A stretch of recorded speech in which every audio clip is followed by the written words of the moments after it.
Bonjour à toutes et à tous. Bienvenue dans cette vidéo de présentation de cours que j'enseigne à l'université de Abu Bakr Belkhaït Tlemcen. Le module s'intitule Travaux pratiques de chimie analytique 2.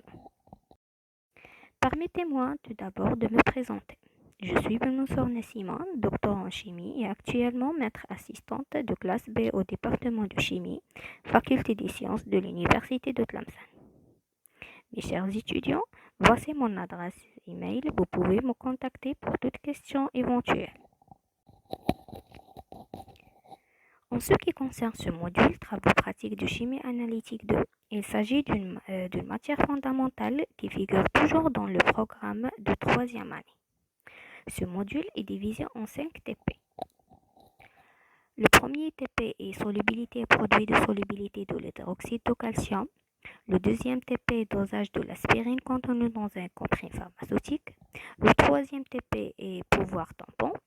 Le quatrième TP est dosage des chlorures par la méthode de Mohr. Et le dernier TP est dosage indirect de l'aspirine contenue dans un comprimé. Pour ce qui est du volume horaire, il comprend 3 heures par semaine, réparties sur un semestre de 15 semaines. Ce module est destiné aux étudiants de la troisième année spécialité chimie générale et évalué avec un coefficient de 3 et attribue 5 crédits universitaires. Concernant les objectifs de cours, il est prévu qu'à son terme, l'étudiant sera en mesure de maîtriser plusieurs méthodes de chimie analytique pour l'analyse quantitative des espèces chimiques. Donc, à l'issue de ces travaux pratiques, vous serez en mesure de développer leurs compétences en manipulation d'équipements de laboratoire, en préparation de solutions, en utilisation de verreries et en technique de mesure.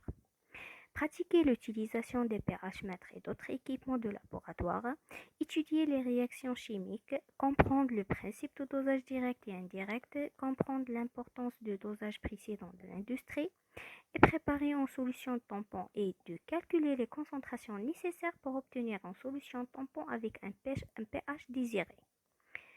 Et rédiger des rapports de laboratoire décrivant leurs méthodes, leurs observations et leurs conclusions.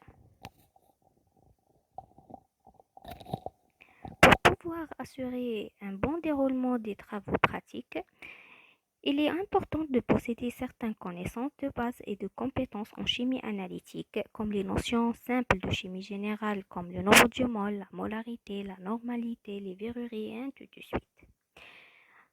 Les connaissances fondamentales de la chimie, comme la structure atomique et moléculaire, les notions de base sur les réactions chimiques, réactions totales, réactions réversibles, constantes d'équilibre et les facteurs qui influencent.